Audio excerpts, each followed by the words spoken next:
দেখেন পানি মধ্যে ঘর, এরকম অসংখ্য ঘর দেখা যায় টাঙ্গরে আসলে, অনেকটা দ্বীপের মতো। সাধারণত বর্ষার সিজনে এটা পানিতে তলানো থাকে এবং অন্য সিজনে এইটা শুকনা হয়ে যায়। এখানে ধান টান ফলানো হয় এবং বর্ষার চাপ হলে এইসব জায়গা পানিতে তলিয়ে যায়। এখানে কিন্তু একসময় রাস্তা বলা যায় এবং অনেক ঘর, এই যে পানির মধ্যে এই ঘরটাও, এখানে ম্যাক্সিমাম ঘরগুলো এরকম পানির মধ্যেই বলা যায়। এই যে যদি কাছ থেকে দেখাই, এবং সবারই কিন্তু এই যে নৌকা থাকেই।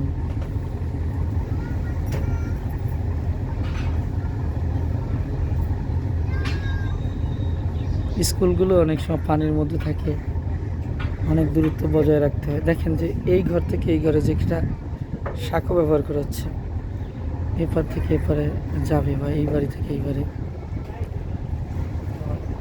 এটা হচ্ছে